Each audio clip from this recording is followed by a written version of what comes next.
What's going on, everybody? GemMint here, back again with another Omnibus and trade paperback haul. This is the Marvel-themed episode. Nothing but Marvel books here, and I gotta thank Marvel for sending us some early release stuff. All of this material comes out in 2022, mostly January, but some February, and these aren't gonna be reviews of the stories. This is just a haul, so it's more of an overview showing you what it collects, how much it costs, when it comes out, and so forth. When I read through it, then I'll do a review on it.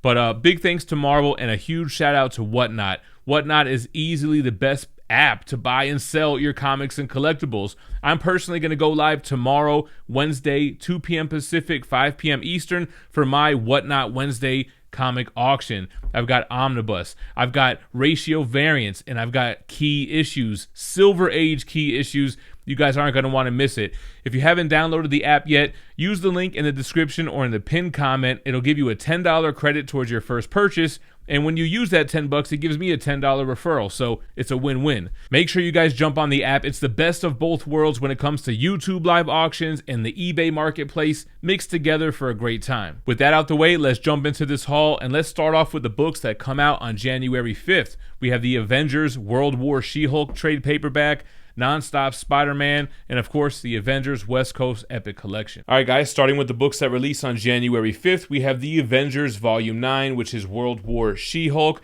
This book has 176 pages with a $25 cover price, and it collects issues 46 through 50 of the current Jason Aaron Avengers. Now, I'm not reading this weekly, although I did end up picking up Avengers 50 because my understanding was that was supposed to be like a good new jumping on point, and it kept on referencing the She-Hulk stuff. I was a little bit lost, to be honest. I don't really hear too many people talking about Avengers. I hear more people saying that I should be jumping on Savage Avengers. I was hoping that Avengers 50 was going to help me get kind of caught up so I could pick this up weekly, but it was really kind of just giving me, I don't know, more questions than answers. They have Ghost Rider, Robbie Reyes. I think that's kind of one of the things that intrigued me about it, but I don't know, maybe if I take a look at the couple of issues prior, understand what happened during World War She-Hulk, it'll make more sense. All right, guys, also on January 5th, we have Non-Stop Spider-Man. Collects the 5-issue run, 112 pages with a $15.99 cover price. And this title rings true. I read this, at least the first 3 issues or so. It's non-stop, breakneck speed action. It was almost like you stress yourself out reading it a little bit. But let me see if I can give you an idea in the first couple of pages here. Kind of like this slanted style is very kind of like frantic. Yeah, see how it goes on that skew? I don't know, something about that just made it feel very like adrenaline filled. That being said, I didn't really like the story as much. I thought the art was okay. The dynamics of it was great. Almost a little bit too breakneck speed. But it was about like this kind of school kids using drugs kind of a thing. It was just whatever. But if you want to read something that'll get your adrenaline going, this is the Spider-Man book for you. All right, and the last book from January 5th, we have the Avengers West Coast Epic Collection, Darker Than Scarlet. This is technically, the 5th volume for the West Coast Avengers, and it actually takes place after the contents of the West Coast Avengers Volume 2 Omnibus. So if you guys are looking to jump ahead, this is a perfect opportunity, and I think this is why people like the Epic format. First of all, it's a little bit more affordable, easier to manage while reading, and it tends to collect material faster than Omnis. It collects issues 53 through 64 of Avengers West Coast, plus Annual 5, Avengers 311 through 313, and material from Avengers Annual 9 and What If issue 6. Now, this does take place during Acts of Vengeance, so the first 3 issues or so will double dip with that omnibus, which I did read back before I started the channel. Love Acts of Vengeance, super 90s nostalgia for me. So I wouldn't say it's like a double dip kind of thing, but like I said, 3 issues. That being said, I don't too much remember specifically what went down in these pages, and I know I haven't read all of the material collected here, but Avengers West Coast with John Byrne is low-key gold, man. So much inspiration for the MCU stuff, great artwork, and great stories too. Iron Man vs. Magneto. Got Wonder Man with Hawkeye. I always thought Wonder Man was a bigger character when I was a kid because he was always in the trading cards and stuff around that time.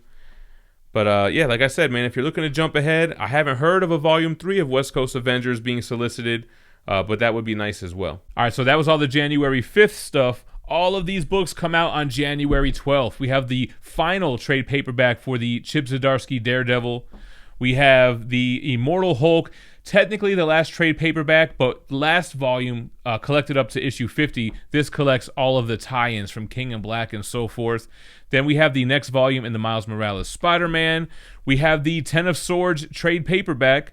And of course, we have the Hawkeye Epic Collection. All right, guys, on to the January 12th releases. We have the final volume of Daredevil by Chip Zdarsky, Volume 7, Lockdown, 136 pages, $17.99 cover price, collects the final arc of Daredevil by Zdarsky. So as you can see, you have Elektra as Daredevil. She's been holding it down while Daredevil's been locked up. He turned himself in for accidentally killing someone in the beginning of the series.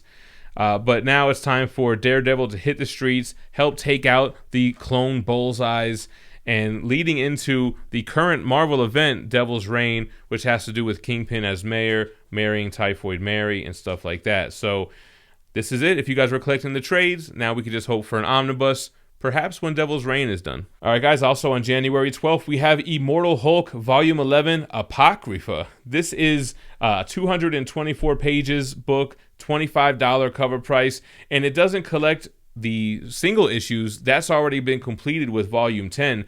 This collects some of the one-shots. The Immortal Hulk, The Best Defense. Defenders, The Best Defense. Absolute Carnage, Immortal Hulk. Immortal Hulk 0. Immortal She-Hulk 1. And King in Black, Immortal Hulk.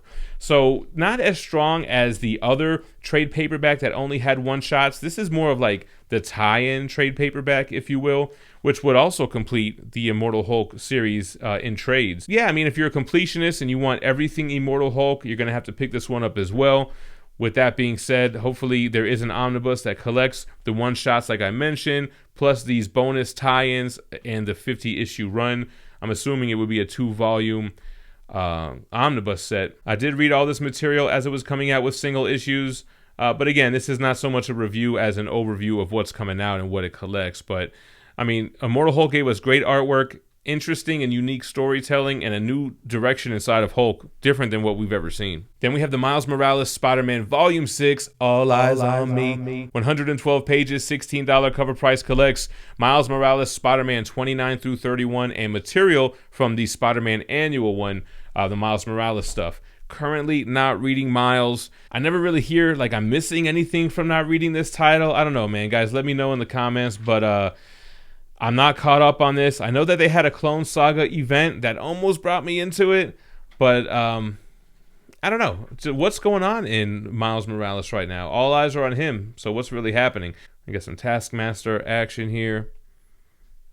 I don't know. I can't really speak on this one too much because I'm not currently reading the Miles Morales stuff. But I can speak about Ten of Swords. We recently reviewed the Gala edition, the deluxe hardcover, and now we have the trade paperback. So X of Swords, Ten of Swords, 656 pages, $50 cover price, and it collects X of Swords or Ten of Swords Creation #1, Ten of Swords Status #1, Ten of Swords Destruction 1, and then all of the issues that collected the series, like X-Men 12 through 15, Excalibur 13 through 15, Marauders 13 through 15, and so on, and completing all of the Ten of Swords event, if you will. Ten of Swords was okay. It was predictable in the beginning and the end. The middle went completely crazy, which was funny. I didn't like that. I guess it went off the rails, basically, and didn't really stay true to the tournament aspect of what was happening here. They had to gather these swords to fight Arakko, the sister island of Krakoa that's been trapped in Otherworld, where Excalibur and them are. And this kind of leads up to seemingly important stuff in the whole Reign of X series, because then Arakko ends up breaking off and terraforming Mars and planting their flag there. If you guys want to get caught up on this, then here's the most affordable way to do it. For $50, you can get all of those issues instead of going for the hardcover, which was $75, not $750. I messed up when I did that review. All right, on January 12th, we get another epic collection. This is Hawkeye, the Avenging Archer trade paperback, and you can't blame Marvel for cranking out this material while Hawkeye is on Disney Plus. Super smart of them. 432 pages, $40 cover price here. This collects Hawkeye, the miniseries issues 1 through 4, from 1983, Avengers 16, 63 through 65, 189 and 223. Also has Marvel Team Up 22, 92 and 95, and Captain America 317. It also has some material from Tales of Suspense 57, 60, and 64, Marvel Tales 100, Marvel Fanfare 3 and 39, and Marvel Super Action Issue 1. I'm actually excited to read the Hawkeye miniseries. I remember seeing this when I used to dig through the long boxes at the comic shops here. Here goes the first appearance of Hawkeye. You get caught up on Clint Barton's origin. Here goes the Avengers stuff right here, early days of the Avengers. Nice double-page spread here.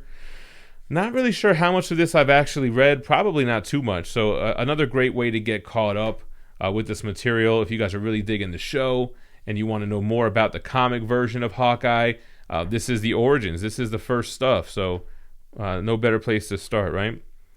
Obviously, you'd want to pick up the Matt Fraction run because that's heavily influencing the show. But this is the straight comic stuff. All right, guys, then on January 19th, we have the lone trade paperback, The Amazing Spider-Man Volume 1, the new creative team, even though they kept the same numbering. Let's take a look and see what it collects. All right, guys, and on January 19th, we get The Amazing Spider-Man Volume 1. This is the newest stuff, which is the Ben Reilly as Spider-Man while Peter Parker is in a coma. New costume. I like the costume. Don't like the story so much so far, although the last issue actually did get a little bit better. So you get issues 75 through 80, which is kicking off this new arc, and you have 78 Point Bay, which is Beyond. He works for the Beyond Corporation, and that's the part that I'm not really digging so far, but hopefully they're just setting this up for him to break away, do his own thing, screw the Beyond Corporation, telling him what to do, tracking his every movement. Because the best part of this book is when Ben Reilly just gets to do Spider-Man stuff. When you have the scenes with the people from the Beyond Corporation, I'm just like uninterested. It's also cool when they check up on Peter every now and then as well. Mary Jane's there, and Aunt May is there. So those scenes I do like. I guess I just don't like the Beyond Corporation. There was like this Morbius little storyline here, which was okay.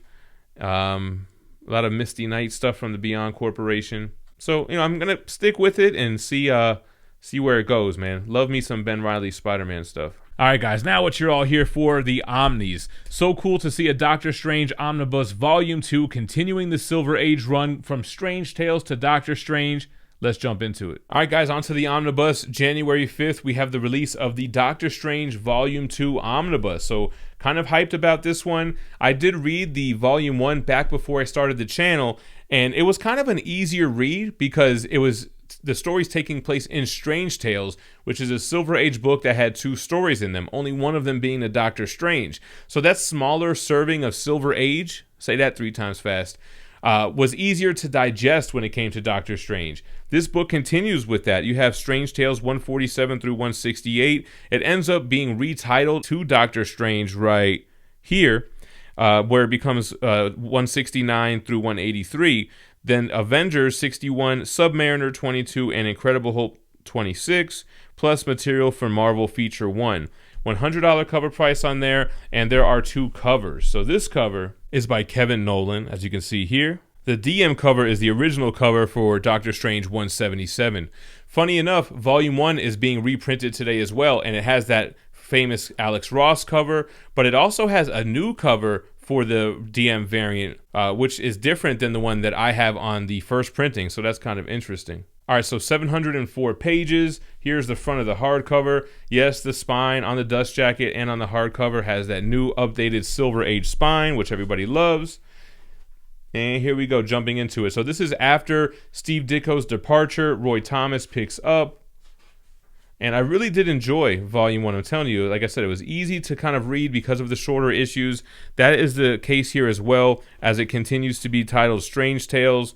Then it goes over to Doctor Strange, and they're more full issues. So I'm digging it. I got to read this and get caught up here. Not familiar with this material. But like I said, I did read Volume 1. And again, Marvel cranking out books to coincide with shows and movies. Super smart. Doctor Strange Multiverse of Madness is coming out. We got some madness going along on these pages. Incredible artwork here. We got stories by Stan Lee and other creators here as well. Here we go, Doctor Strange 180 with Eternity. We have Juggernaut here. All right, let's see what kind of bonus materials we have. Here's the Defenders stuff. And we have what looks like some house ads, some unused art. That's interior panels that were never used. That's interesting. Covers with the Eternity stuff. Some other covers and interiors. All right, guys, 2 mutant books left. We have the new printing for the X-Men Mutant Massacre. It was once an OHC, then it was an omnibus, then it went out of print, and now it's back. All right, guys, on January 12th, we have the new printing of the X-Men Mutant Massacre Omnibus. This is the regular cover, which is the cover for Uncanny X-Men 210. The DM variant is the cover for Uncanny X-Men 213, which is iconic. I love that Wolverine vs. Sabretooth cover, but this one is still good nonetheless.